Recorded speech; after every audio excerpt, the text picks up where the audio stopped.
हमने कहा था डिफ्यूजन उतना जल्दी होता है जितना कोई चीज़ सॉल्यूबल, जितना कोई गैस होता है सॉल्यूबल, है ना। तो CO2 in comparison to oxygen 20 to 25 times ज़्यादा होता है, more soluble. That's why CO2 diffuse करता है मच फास्टर देन ऑक्सीजन। तो ये हमें समझना है ये चीज़। ये भी एनसीईआरटी की लाइन ही है। अब एनसीईआरटी बोलती है फिर डिफ्यूजन मेम्ब्रेन के बारे में। अब जाहिर सी बात है ना कि जो एल्वियोलाई है और जो ब्लड कैपिलरी है, तो उनके दरमियान में ताल्लुक कैसा होता है, तो वहां पे होता है डिफ्यूजन मेम्ब्रेन, है ना। दीवार जैसा होता है वहां पे। तो gas exchange occurs through a very thin membrane called as respiratory diffusion membrane, इसको कहा जाता है। रेस्पिरेशन का diffusion membrane, respiratory diffusion membrane. अब यहाँ पे डायग्राम मैंने लाई है बहुत सारी, गूगल से दो तीन। एनसीईआरटी डायग्राम ये वाली है। ठीक है, अब हम देखते हैं वही। देखिए, layers of diffusion membrane. Diffusion membrane की तीन लेयर्स होती है। क्या क्या होती है? तीन लेयर्स। पहली लेयर होती है डिफ्यूजन मेम्ब्रेन की, उसको हम बोलते हैं क्या? Alveolar epithelium. दूसरा होता है बेसमेंट मेम्ब्रेन। और तीसरा होता है कैपिलरी एंडोथेलियम। पहले आप देखिए एनसीईआरटी डायग्राम। क्या है फर्स्ट लेयर? Alveolar epithelium. ढूंढिए कहाँ पे है। एल्वियोलर एपिथेलियम यहाँ पे ना, ये है एल्वियोलर एपिथेलियम। ठीक है, ये वाली। दूसरी कौन सी है? दूसरी है बेसमेंट सब्सटेंस। कहाँ पे है वो? ये रहा बेसमेंट सब्सटेंस, जो आप देख पा रहे हैं, जो येलो से बना के हाईलाइटेड, जो हम जहाँ पे लिया है। तीसरा आप देख रही है कैपिलरी एंडोथीलियम, जो ना ये ब्लड कैपिलरी। इसके अंदर जो सेल है ना, ये वाली, मैं दिखाता हूँ आपको, ये वाली है ना, ये इसकी जो लाइनिंग होती है, इनर लाइनिंग, ये सेल और ये सेल, ये कौन सी है? ये है एंडोथीलियम। हम बोलते हैं इसको कैपिलरी की एंडोथीलियम। तो ये समझना है। पहले क्या है? Alveolar epithelium. यहाँ पे जहाँ पे लिखा है एल्वियोलर वॉल, ये वाला जो आप देख पा रहे हैं ना, ये एल्वियोलर कैविटी। ये हम क्या देख रहे हैं? हम देख रहे हैं एल्वियोलस। एल्वियोलस हो गया एक। मल्टीपल क्या होता है? एल्वियोलाई। जो वो सारे प्लूरल का याद है, PL। तो ये क्या है? Alveolar cavity. एयर यहाँ से आता और जाता है, ठीक है, यहाँ से एयर आ गया मानिए आप। अब यहाँ से क्या है? इसको रेड ब्लड वेसल्स, क्योंकि हम जानते हैं इट्स हाईली वेस्कुलराइज्ड, तो यहाँ पे ब्लड कैपिलरी है। इस ब्लड कैपिलरी जो है ना, ये ब्लड कैपिलरी, ये सारी, दिस वन, ये ना, ये मोटी इतनी है ब्लड कैपिलरी। इसके बीच में क्या है? Red blood cells. ठीक है, ध्यान से देखिएगा। अब जो ब्लड कैपिलरी है, उसमें क्या है? Red blood cells. उसकी जो इनर लाइनिंग है ये वाली, वो किससे बन जाती है? वो बन जाती है कैपिलरी एंडोथेलियम, यानी कि inner lining of blood capillary. ये मानिए ब्लड कैपिलरी है। ये ना इनर लाइनिंग, ये वाली, ये इनर लाइनिंग, ये जो अंदर से यहाँ पे बता रहा हूं मैं, ये किससे बन जाती है? कैपिलरी एंडोथीलियम से। एंडोथीलियम अंदर का थीलियम है ना, वही। तो एंडोथीलियम क्या होती है? Lining of blood vessel. यहाँ बीच में क्या होगा इस ब्लड वेसल के अंदर? इस ब्लड वेसल में बीच में होंगे क्या? छोटे छोटे रेड ब्लड सेल्स, RBCs। उसके बाद देखिए एल्वियोलर एपिथेलियम क्या होता है ना, जो मतलब एल्वियोलाई का ये होता है, ये हो गया एल्वियोलर एपिथेलियम, ये वाला। Thin squamous. थिन है कि नहीं? हाँ, स्क्वामस है। स्क्वामस मतलब फ्लैट है। हाँ, है ना, फ्लैट सेल्स है ना, ऐसी ऐसी। थिन स्क्वामस एपिथीलियम, इसको बोलते हैं एपिथीलियम, है ना, ऊपर से। एंडोथीलियम जो अंदर से होगा। Epithelium of alveolus. ठीक है, यानी कि एक एल्वियोलस का। दूसरा आप देखिए बेसमेंट सब्सटेंस, जो यहाँ पे ये वाला दिया है, ये देखिए आप, ये ना, ये यहाँ पे जो हाईलाइट किया है विद येलो पेन। तो बेसमेंट मेम्ब्रेन क्या होता है? थिन सपोर्टिंग लेयर होती है, जो एल्वियोलस और कैपिलरी के दरमियान में होती है ना। है ना, एल्वियोलस और कैपिलरी के दरमियान में होती है, जो आप यहाँ पे देख पा रहे हैं। आप नीचे क्या होगा? कैपिलरी एंडोथेलियम, वो हमने देखा। तो सीधी सी बात है, यहाँ पे भी आपको समझ आ सकता है, वैसे आपको समझ आ गया होगा। ये इसका क्या है? ये अल्ट्रा स्ट्रक्चर इसका, ऑफ एल्वियोलर रेस्पिरेटरी मेम्ब्रेन। ये इसको बोलते हैं इंटरस्टिशियल स्पेस। ये आप छोड़िए, आपको नहीं है सिलेबस में। रेड ब्लड सेल ना यहाँ पे, ये है कैपिलरी एंडोथेलियम, है ना। जो ना मतलब कैपिलरी है ना, ये कैपिलरी के अंदर क्या होगा? Red blood cell. इसका क्या अंदर से कैपिलरी एंडोथेलियम, और ये क्या है? कैपिलरी बेसमेंट मेम्ब्रेन, जो उसके बाहर होता है, या बेसमेंट सब्सटेंस को बोलते हैं, एक ही बात है। Whether you will called is basement membrane और बेसमेंट सब्सटेंस, एक ही बात है। यहाँ पे आप देखिए, ये ना एल्वियोलर एपिथेलियम, ठीक है। और देखिए डिफ्यूजन कैसे था? ऑक्सीजन यहाँ पे घुस रहा है, ठीक है, CO2 यहाँ से डिफ्यूज, ऑक्सीजन डिफ्यूज इन हो रहा है और CO2 डिफ्यूज आउट हो रहा है ना, ये पता है आपको ये चीज़, तो ऐसा हो रहा है यहाँ पे। या यहाँ पे भी आप समझ सकते हैं ये चीज़ को। वैसे हमने समझ लिया, वैसे भी इसको, ठीक है। देखिए यहाँ पे इसने लिखा है फ्रॉम पल्मोनरी आर्टरी। ये आपको समझ नहीं आएगा फिलहाल, क्या कहना हार्ड पढ़ाई है अच्छे से, इसको छोड़िए फिलहाल आप, मैं वो दिखाता हूँ उसके बाद ये चीज़, इसके बाद वापस आएंगे सही टाइम पे। इतना एनसीईआरटी में लिखा नहीं है वैसे अभी इस टाइम पे। अब देखिए ऑर्डर ऑफ लेयर्स। एयर होता है कहाँ पे, एल्वियोलस में पहले, या फिर कहाँ जाएगा वो शाबाश, एल्वियोलर स्क्वैमस एपिथीलियम के अंदर, है ना, जो फर्स्ट लेयर होती है। फिर सेकंड लेयर कौन सी होती है, बेसमेंट मेम्ब्रेन पार हो जाती है वो भी। फिर कहाँ जाएगा वो, कैपिलरी एंडोथेलियम। फिर कहाँ जाएगा वो, ब्लड के अंदर ऐसे घुस जाता है CO2, O2 सॉरी। और CO2 निकलता कैसे, सेल से, सेल से निकल के खून में आके वो ऐसे निकल जाता है, through blood, through capillary endothelium, through basement membrane, through, मुझे आ रहा है वो याद ना, किसका नाम था ना वो, इसका, थ्रू ब्लड, थ्रू मेम्ब्रेन, होता है ना वो ऐसे हो रहा है, उसको पता होती है मेम्ब्रेन, मेम्ब्रेन फिर भी। अच्छा, थिकनेस ऑफ डिफ्यूजन मेम्ब्रेन क्या होती है, एनसीईआरटी बोलती है इतनी कम है कि लेस देन 1 मिलीमीटर। जो डिफ्यूजन मेम्ब्रेन होता है, लेस देन 1 मिलीमीटर, सोचे, 1 मिलीमीटर से भी कम यहाँ पे होता है, लेस देन 1 मिलीमीटर, ठीक है, लेस देन 1 मिलीमीटर यहाँ पे थिकनेस होती है डिफ्यूजन मेम्ब्रेन की। उसके बाद एक्चुअली एक्सट्रीमली थिन होता है, क्यों, क्योंकि तब जाके O2 जो है वो डिफ्यूज कर पाता है रैपिडली, और CO2 जो है वो डिफ्यूज कर पाता है रैपिडली उसको, है ना, इस वजह से ही।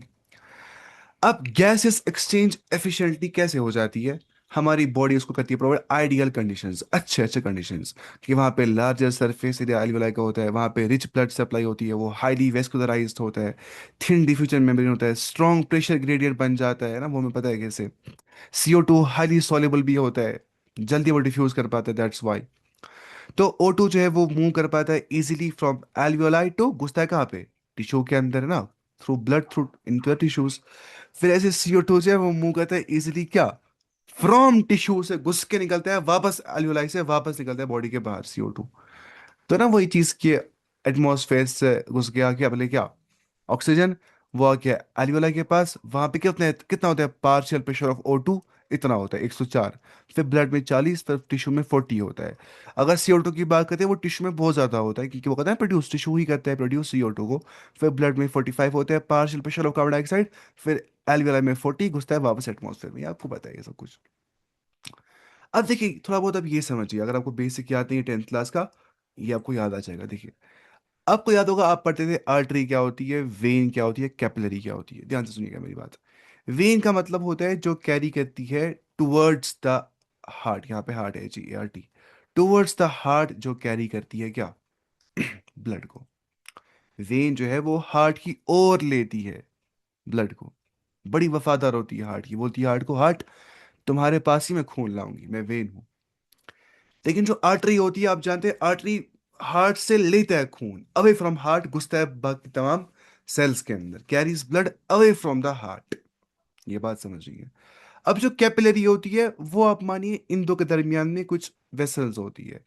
अगर ये आर्टरी है, ये वेन है, दरमियान में कुछ चीजें जो होंगी वो क्या क्या कैपिलरीज बोलेंगे उनको हम, यानी कि टाइनी एक्सचेंज वेसल, वेसल क्या होता है ना, ऐसी वेसल होती है। वेसल बिटवीन आर्टरी और वेन के दरमियान जो टाइनी एक्सचेंज वेसल होती है बिटवीन आर्टरी एंड वेन, उसे हम बोलते हैं कैपिलरी। इतना आपको समझना है, तब जाके हम थोड़ा समझ पाएंगे। ये सब आपको पता होगी, अब इसको मैं रिपीट नहीं करूंगा, ठीक है। ये आप देख सकते हैं एक बार, तो इसको आप थोड़ा सा स्क्रीनशॉट, ये देखिए आप, जो पता है डबल सर्कुलेशन जो हमारे हमें हमें हो जाती है इंसानों के अंदर, इसको बोलते हैं पल्मोनरी सर्किट, यानी कि लंग का सर्किट। सर्किट मतलब क्या होता है, जहाँ पे खून चल रहा होता है अच्छे से, ठीक है। हाँ मैं करूँगा अच्छे से रिवीज, असल में जो है ना ये हमें नहीं पढ़ना है इस टाइम पे, ये पढ़ना है हमें आगे वाले चैप्टर में, सर्कुलेशन में। अगर आज भी समझ आएगा तो काफ़ी है, अगर नहीं भी आएगा तो इंपॉर्टेंट नहीं है। एक तो होता है पल्मोनरी सर्किट, दूसरा होता है सिस्टमैटिक सर्किट, ध्यान से बात सुनिएगा। पल्मोनरी मतलब जो लंग के साथ ताल्लुक रखता है, सिस्टमैटिक मतलब सिस्टमिक मतलब जो मतलब हार्ट से टिश्यू की ओर जाता है खून, ठीक है, ये हम देखेंगे। जहाँ पे से वन लिखा है, वन कहाँ पे से लिखा है, वन, इस जो वन यहाँ पे लिखा है, यहाँ ये रहा वन, देखिए, इसको बोलते हैं वेनेकावा फ्रॉम बॉडी, ठीक है। वेनेकावा क्या होती है, वेन होती है। अभी मैंने कहा ना वेन क्या करती है काम, वेन हार्ट की ओर लाती है ब्लड को, और जो ब्लड हार्ट की ओर लाया जाता है ना, वो आप देखिए यहाँ पे वो होता है, यहाँ पे डीऑक्सीजनेटेड ब्लड। माने फॉर एग्जांपल यहाँ पे टिश्यू ने इसको यूज कर दिया इस ब्लड को, अब एक गंदा खून बन गया, ऐसा खून जो बन गया डीऑक्सीजनेटेड, यानी कि उसमें ऑक्सीजन निकल गया, वहां पे CO2 बच गया। अब ये गंदा खून है ना, ये गंदा खून इससे बना है किससे? ब्लू से। गंदा खून आ रहा है कहाँ से? वेने कावा से, जो मेन वेन होती है। तो उधर से घुस रहा है हार्ट के अंदर, है ना, यहाँ पे आप देख सकते हैं, यहाँ पे हार्ट के अंदर घुस गया। फिर जब हार्ट के अंदर घुस गया, ये ना ऊपर क्या होता है? ऑरिकल, नीचे क्या होता है? वेंट्रिकल। ऑरिकल और वेंट्रिकल, ये ना, ये क्या है, राइट या लेफ्ट? ये है यहाँ से राइट ऑरिकल, ये है राइट वेंट्रिकल, ये है लेफ्ट ऑरिकल, और ये है लेफ्ट वेंट्रिकल। तो आ गया यहाँ से क्या? लेफ्ट ऑरिकल के अंदर हमारे सामने जो है, यहाँ से आप देख पा रहे हैं, लेकिन इसको ऐसे पकड़ना कि ऐसे देखना, इसको लेफ्ट राइट। फिर आप समझिए ऐसे ही, यहाँ से आ गया क्या? ब्लड आ गया यहाँ से डीऑक्सीजनेटेड, घुस गया वो एट्रियम में, फिर एट्रियम से वेंट्रिकल की ओर गया, है ना। फिर वेंट्रिकल से उसको हार्ट ने पंप कर दिया। पंप होने के बाद जो गंदा खून था वो हार्ट ने ही पंप कर दिया, लिया लंग तक। लंग, यहाँ पे लंग है हमारी, अब ठीक है। लंग ने इस गंदे खून को साफ खून बना दिया। तो यहाँ पे देखिए, यहाँ पे क्या लिखा है? लंग कैपिलरी, यहाँ पे ना सी पार्ट में, यहाँ पे लंग कैपिलरी होती है। तो उधर से हार्ट का साफ खून आ गया, रेड खून है ना ये, ऑक्सीजनेटेड ब्लड आ गया। थ्री जो यहाँ पे लिखा है, कैसे आएगा वो आता है पल्मोनरी वेन से, ठीक है। पल्मोनरी वेन फ्रॉम लंग, ठीक है। लंग से निकलती है पल्मोनरी वेन। उस पल्म, अगर समझ नहीं गए आगे चैप्टर में पढ़ना है। पल्मोनरी वेन जो है उधर से घुस गया खून वापस, घुस गया कहाँ पे? इस ऑरिकल के अंदर। जब यहां से इस ऑरिकल के अंदर घुस गया, फिर उसके बाद वापस घुसेगा कहाँ पे? वेंट्रिकल में। जो वेंट्रिकल होगा वो वापस कर रहा है यहाँ पे क्या? जो राइट वेंट्रिकल यहाँ पे है, ये वापस कर रहा है ब्लड को पंप। जब राइट वेंट्रिकल ने वापस ब्लड को पंप कर दिया, तो आप खुद देख सकते हैं कि यहाँ पे अब खून कर रहा है ऑक्सीजनेटेड ब्लड, ठीक है। कहाँ से निकल रहा है ये? ऑर्टा से। ऑर्टा क्या होती है? आर्टरी। हमने कहा ना, आर्टरी से क्या होता है? आर्टरी से अवे फ्रॉम हार्ट खून निकल जाता है, वेन से हार्ट के टुवर्ड्स खून आ जाता है। जैसे यहाँ से आ गया वेने कावा से, पहले बॉडी से आ गया क्या? हार्ट में। फिर यहाँ से निकल गया, इसको बोलते हैं पल्मोनरी आर्टरी, ठीक है। पल्मोनरी आर्टरी से लंग्स की ओर गया खून, यहाँ पे फोर है ना। फिर उसके बाद आप देखिए यहाँ पे आ गया, यहाँ से फिर क्या पूछते हैं यहाँ पे, अब देखिए इधर से निकला ना खून, अब वो कहाँ जाएगा? पूरी बॉडी के अंदर। जब खून पूरी बॉडी के अंदर गया, तो गैप खून पूरी बॉडी के अंदर, तो यहाँ पे ए लिखा है कि capillaries of body organs apart from the lungs. यहाँ पे कैपिलरीज ऑफ बॉडी ऑर्गन्स है, ये पता नहीं बी हार्ट है आपको। अगर नहीं भी समझ आएगा तो हम देखेंगे अभी एनसीईआरटी पे, वहां पे उसने दिया है अच्छे से डायग्राम, तो उधर पे आपको समझ आएगा। मैं आपको दिखाता हूँ एनसीईआरटी से ही, क्योंकि वो थोड़ी आसान है इससे। हम पढ़ेंगे यहाँ से एनसीईआरटी, एक्सचेंज ऑफ गैसेस से। देखिए आप, बोल रहा है कि alveoli are the primary sites of gas exchange as we know. Exchange of gases also occurs between blood और tissue, है ना। O2 and CO2 के दरमियान में ऐसा हो जाता है। Are exchanged in these sites by simple diffusion mainly based on pressure और concentration gradient कितने हैं उसी अकॉर्डिंग ये चलते हैं। Solubility of gases as well as the thickness of membrane कितनी ज़्यादा है involved in diffusion are also important factors that can affect rate of diffusion. Pressure contributed by an individual gas in a mixture of gases is called as partial pressure and is represented as PO2 for oxygen and PCO2 for carbon dioxide. Partial pressure of these two gases in the atmospheric air and the two sites of diffusion are given in the table 14.1 में दिया है and in figure 14.3 में भी इसने दिया है.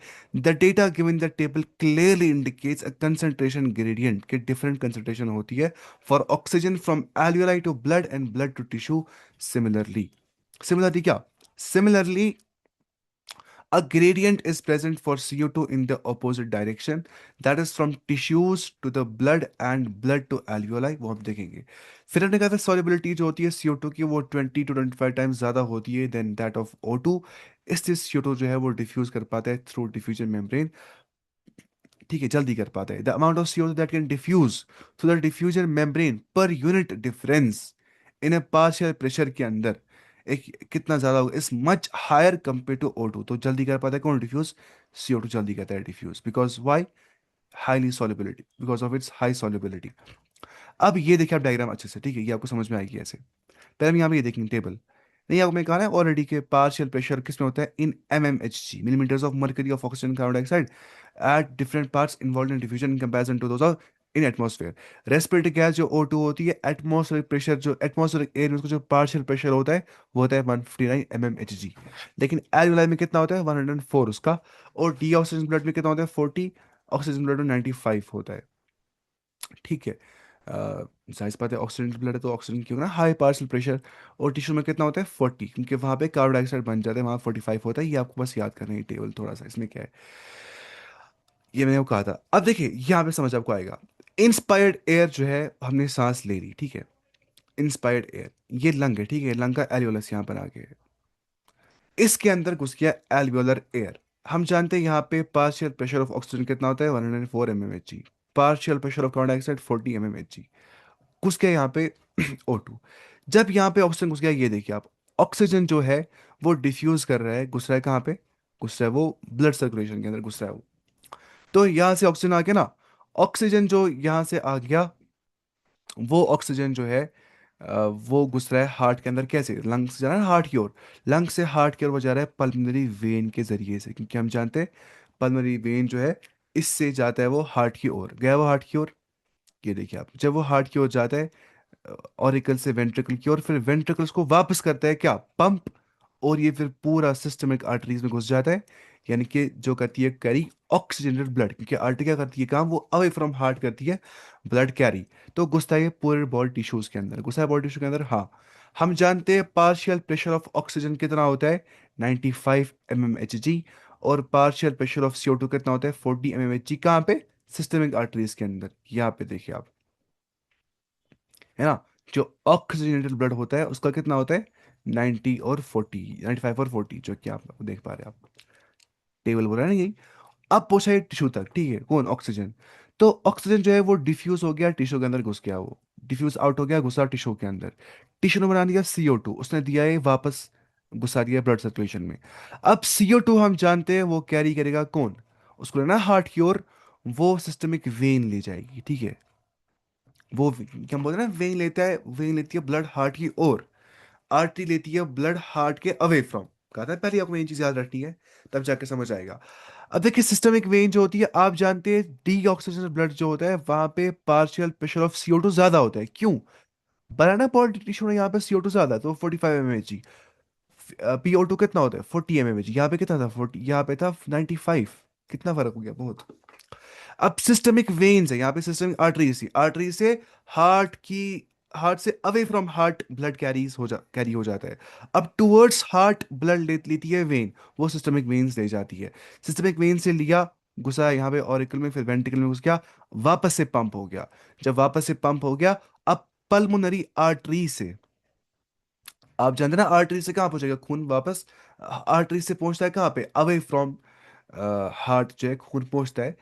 तो उसके बाद आप देखिए यहाँ पे पल्मोनरी आर्टरी जो है उधर से यहाँ पे पहुंच गया, लंग तक पहुंच गया खून, ठीक है, गंदा खून CO2।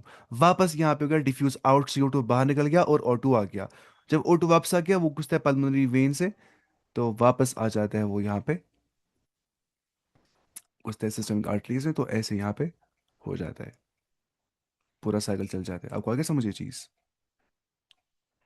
हाँ, मैं कहता हूँ उसको और भी थोड़ा खुश, ये बहुत ज्यादा खुश है थोड़ा।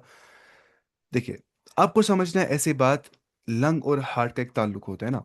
अब लंग के बदले में हमने लंग का फंक्शन यूनिट जो होता है एल्वियोलाई यहाँ पे ले लिया। जब इंस्पायर्ड एयर हमने लिया यहाँ पे, उधर में उस पे हम जानते हैं ऑक्सीजन उसमें से आ गया। जब उसमें से ऑक्सीजन आ गया तो O2 डिफ्यूज हो गया, घुस गया ब्लड सर्कुलेशन में। तो पल्मोनरी वेन सबसे पहले उसको ले जाती है अंदर से, हमारी पल्मोनरी वेन। वो वेन जो होती है वो यहाँ पे पल्मोनरी वेन जो है वो ऑक्सीजनेटेड ब्लड को ही ले जाती है ना। और वो लेती है उसको सिस्टमिक आर्टरीज के थ्रू, सिस्टमिक नहीं, वो उसको लेती है पल्मोनरी वेन जो है वो लेती है उसको सीधे हार्ट की ओर। फिर हार्ट करता है वापस पंप, हार्ट का वेंट्रिकल, ऑरिकल में घुसता है, फिर वेंट्रिकल में घुसता है। हमें पढ़ना है हार्ट में असल में ये चीज़। फिर यहाँ से वापस पंप होने के बाद सिस्टमिक आर्टरी से घुस जाता है, सिस्टमिक आर्टरी से ब्लड टिश्यू तक पहुंच जाता है। ब्लड टिश्यू में क्या होता है, CO2 घुस जाता है, मतलब वापस ब्लड के अंदर और O2 घुस जाता है टिश्यू के अंदर, टिश्यू बनाता है इसी O2 से CO2 बनाता है ना। O2 को करता है कंज्यूम, CO2 बनाता है एज मेटाबॉलिक वेस्ट।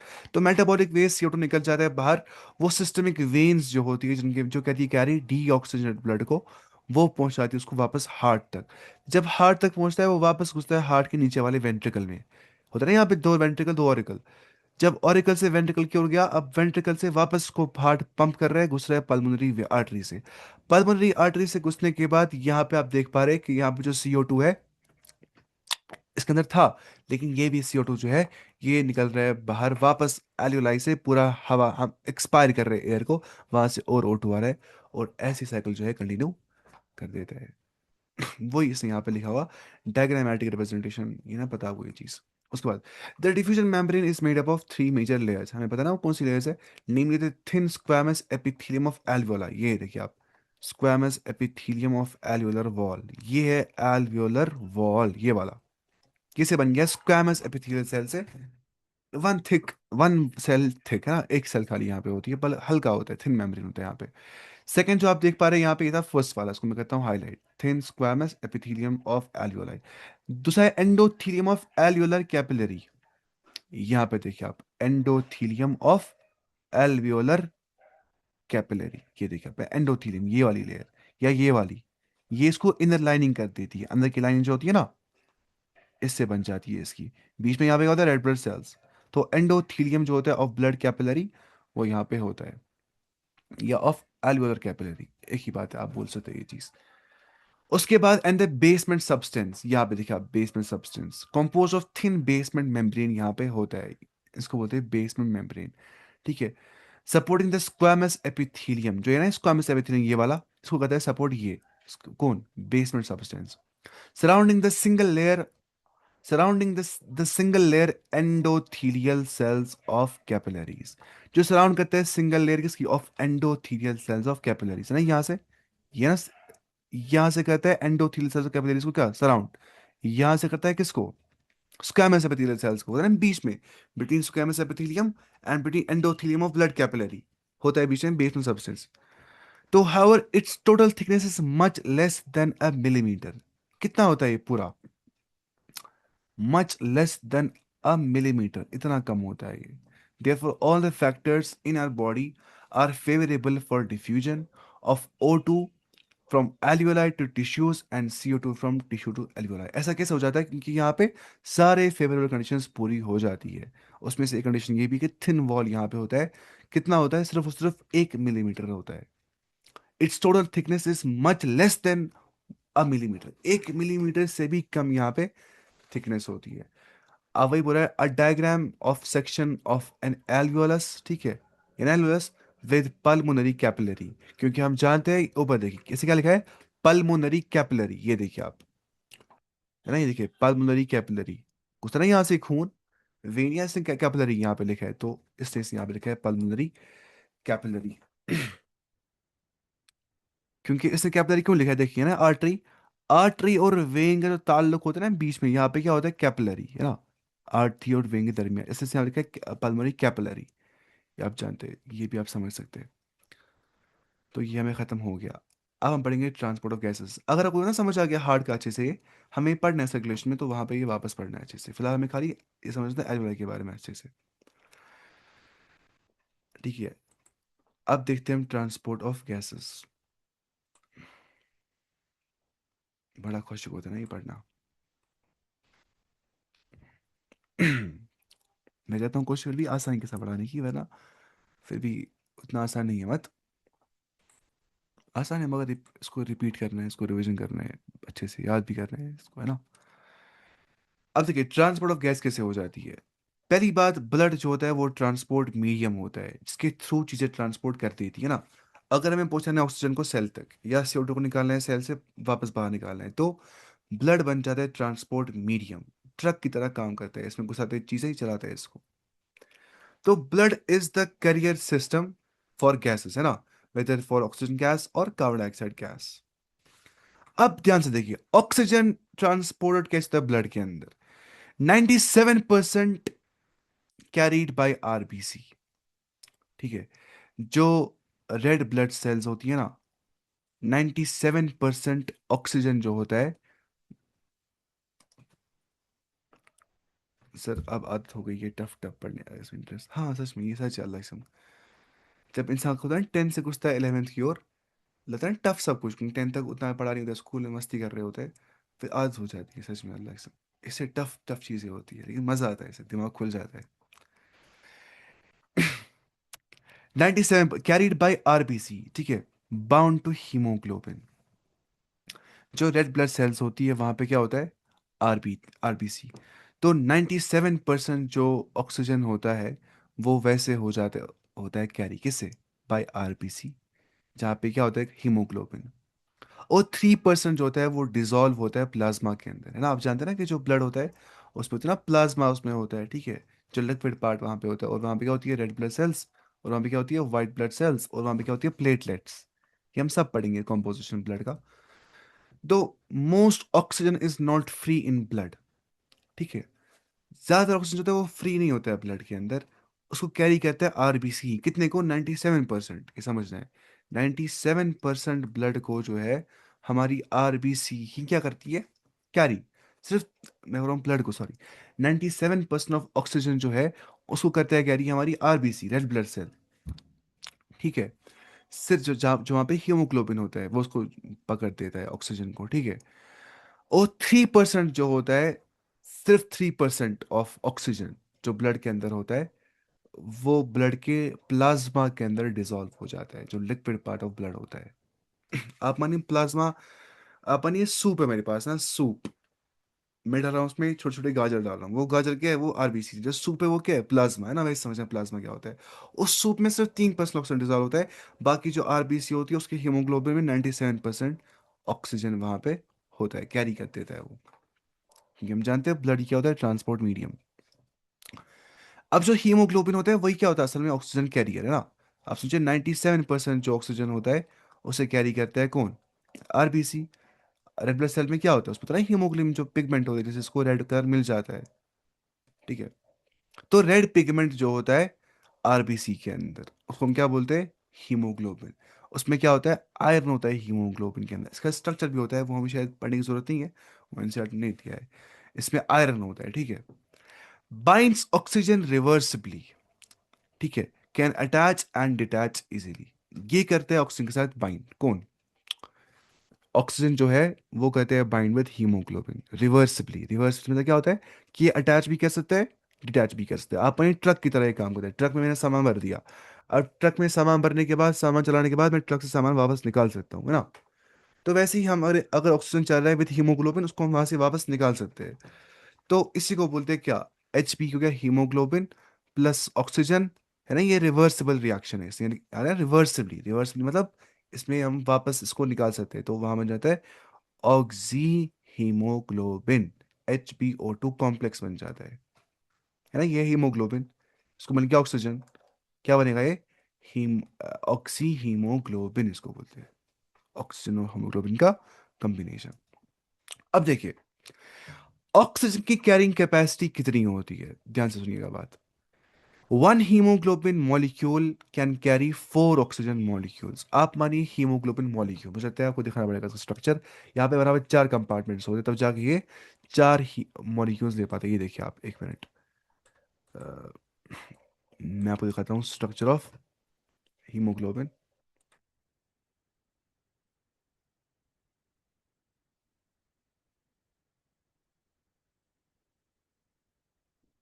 ये देखिए आप, मैं कहता हूँ इसको share screen.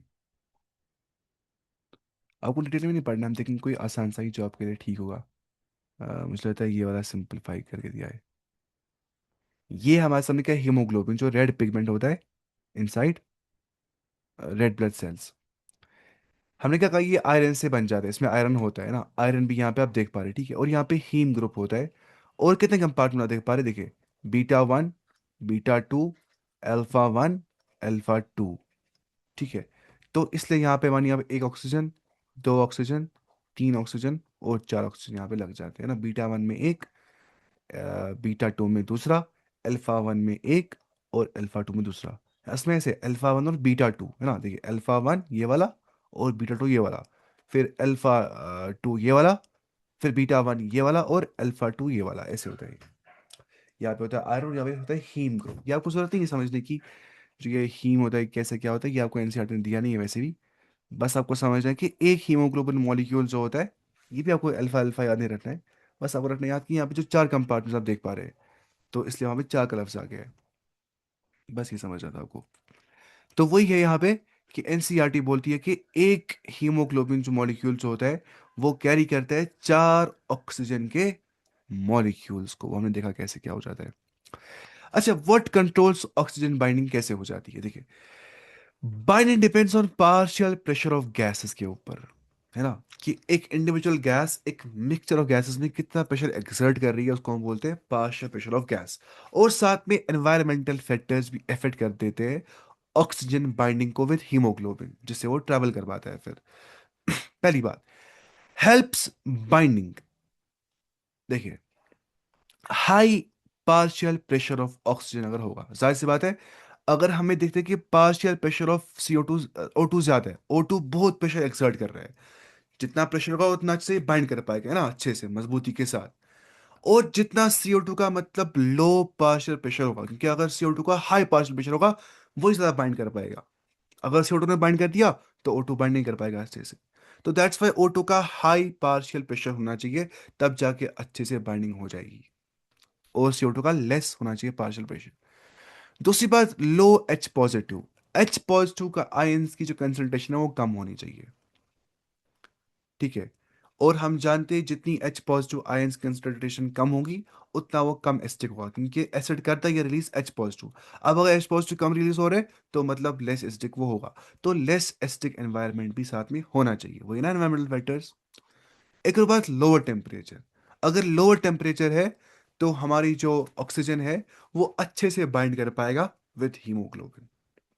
So in lungs, oxygen loads onto hemoglobin easily if these conditions are met. Number one condition, partial pressure of oxygen खतरनाक होना चाहिए। इसका जो अपोजिट है O2, उसका पार्शियल प्रेशर कम होना चाहिए। लेस एसिडिक यानी कि लेस H पॉजिटिव कंसंट्रेशन होनी चाहिए एनवायरनमेंट के अंदर, या जो उसको मिल रहा है एनवायरनमेंट, इसको ना मतलब जो उसका एनवायरनमेंट होता है सेल का। एक और बात, लोअर टेम्परेचर भी होना चाहिए। तो ये सब हो जाता है। अच्छा, हेल्प्स रिलीज टिश्यूज। देखिए, in tissues O2 is release easily. Tissue के अंदर ऑक्सीजन को रिलीज आसानी के साथ कर दिया जाता है। ये हो गया बाइंडिंग के लिए। अब बाइंडिंग का उल्टा क्या होता है, रिलीज करना, है ना। अगर मैं बाइंडिंग कर रहा हूँ, मुझे प्रेशर लगाना पड़ रहा है ना इसको हाथ में पकड़ने के लिए। अगर मुझे रिलीज करना है तो प्रेशर ना लगाना पड़ेगा, छोड़ना पड़ेगा आराम से। अब उसका उल्टा यहाँ पे आ जाएगा। अगर रिलीज करना है तो रिलीज के जो कंडीशंस मेट फुलफिल होनी चाहिए। पहली बात, low partial pressure of oxygen. Oxygen जो गैस प्रेशर एक्सर्ट कर रही थी हीमोग्लोबिन पे वो कम होनी चाहिए, तब जाके हीमोग्लोबिन छोड़ देगा इस ऑक्सीजन को, सेल को दे देगा।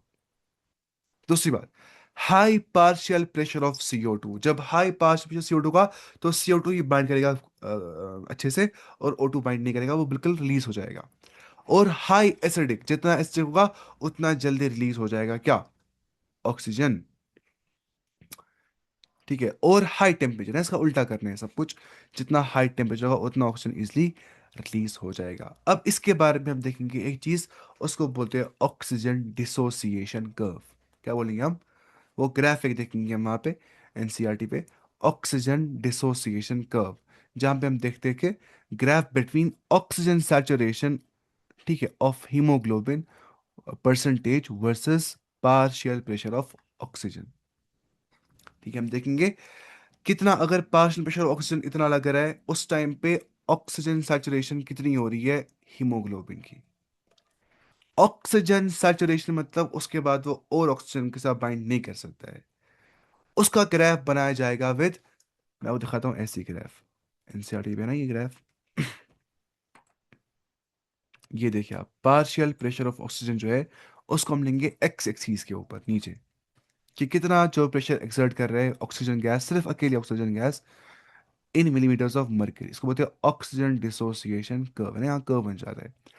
जो वाई एक्सिस है यहाँ पे देखिए, परसेंटेज सैचुरेशन ऑफ हीमोग्लोबिन, ठीक है, percentage saturation of haemoglobin with oxygen. अगर partial pressure of oxygen zero है तो यहाँ से भी जीरो है। फिर अगर 20 यहाँ पे पार्शियल प्रेशर ऑफ ऑक्सीजन है, तो आप यहाँ देखिए यहाँ पे कितना बढ़ जाता है, यहाँ पे परसेंटेज सैचुरेशन ऑफ हीमोग्लोबिन इस एतबार से बढ़ जाती है, हत्ता कि यहाँ तक बढ़ जाता है। अब देखिए लगभग 100 तक, जब तक 100 मिलीमीटर्स ऑफ मरकरी प्रेशर होता है, पार्शियल प्रेशर ऑफ ऑक्सीजन होता है, तब तक परसेंटेज सैचुरेशन जो होती है ना ऑफ हीमोग्लोबिन विद ऑक्सीजन, वो बढ़ रही होती है, ठीक है यहाँ पे। फिर यहाँ पे कर्व रुक जाता है। यह हमें सब देखना चाहिए इसका मतलब क्या होता है। तो उसको क्या बोलते हैं, इसको बोलते हैं ऑक्सीजन डिसोसिएशन कर्व। जहां पे हम क्या बनाते हैं, कर्व बिटवीन ऑक्सीजन सैचुरेशन कितनी है हीमोग्लोबिन की versus partial pressure of oxygen. तो यहाँ पे एस शेप्ड कर्व यानी कि सिग्मॉइड कर्व बन जाता है, जहां पे पहले लैग फेज होता है यानी कि ग्रोथ नहीं हो रही होती है, फिर लॉग फेज आ जाता है यानी कि ग्रोथ फेज, और फिर स्टेशनरी फेज यहाँ पे आ जाता है। स्टेशनरी फेज, जब भी lag phase, log phase, stationary phase आता है, उसको हम बोलते हैं सिग्मॉइड कर्व या एस शेप्ड, या तो एस होता है एस शेप्ड कर्व या सिग्मॉइड कर्व इसको बोलते हैं। अब ये इंपॉर्टेंट क्यों है, it shows how tightly HP binds oxygen. ये हमें दिखाता है हीमोग्लोबिन ऑक्सीजन के साथ कितना टाइटली, कैसे टाइटली जो है बाइंड कर देता है। दूसरी बात, हाउ इजीली, कैसे हो जाता है इजली ऑक्सीजन रिलीज टिश्यू के अंदर, ये हमें बाद में समझना है अच्छे से। फिर हम कुछ बेसिक पढ़ेंगे इसके बारे में। देखिए HP behaves like a smart carrier, not a dumb carrier. Smart carrier होता है, मतलब क्या होता है, लंग्स में जब एचबी हीमोग्लोबिन है ना वहां पे होता ही है, तो ये लेता है ऑक्सीजन को और ड्रॉप भी करता है ऑक्सीजन को, यानी कि छोड़ने के बाद, पकड़ने के बाद इसमें वो क्षमता भी, वो कैपेबिलिटी भी होती है कि छोड़ता भी साथ में, है ना।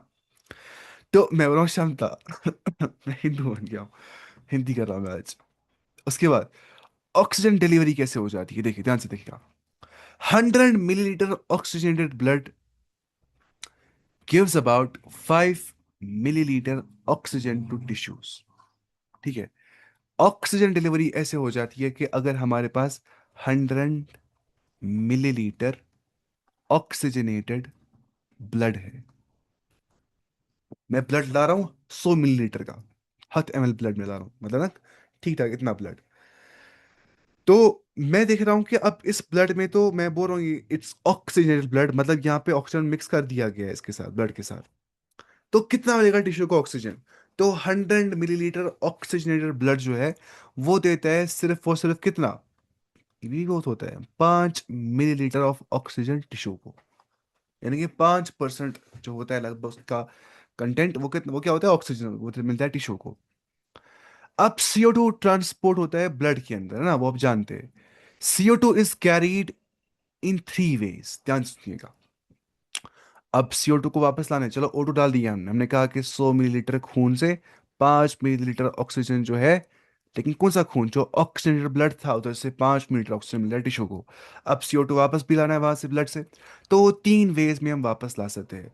पहली बात, 7% जो हमारा CO2 होता है वो ब्लड के प्लाज्मा के अंदर डिसॉल्व हो जाता है, तो वैसे वो पहुंचता है वापस लंग्स तक। दूसरी बात जो होती है, 20 to 25% जो हमारा ब्लड होता है वो RBC के साथ, सॉरी जो 20-25% जो हमारा ये होता है ना क्या, कार्बन डाइऑक्साइड, वो होता है बाउंड टू आरबीसी, वो राइट ब्लड सेल्स के साथ ही बॉन्डिंग कर देते हैं, बाइंड करता है विद आरबीसी। तो RBC bind with both CO2 and O2 दोनों के साथ। CO2 के साथ जो बाइंडिंग यहाँ पे हो जाती है कितनी, 20 to 25% CO2 आरबीसी के साथ चलता है। अब देखिए 70% जो रिमेनिंग होता है क्या हमारे पास, कार्बन डाइऑक्साइड, वो एज बाइकार्बोनेट, बाइकार्बोनेट क्या होता है, HCO3 नेगेटिव, वो एज बाइकार्बोनेट प्लाज्मा में होता है। एक तो क्या 7% भी प्लाज्मा में ही होता है लेकिन डिजोल्व फॉर्म में होता है, बाकी 70% डिजोल्व फॉर्म में नहीं होता है,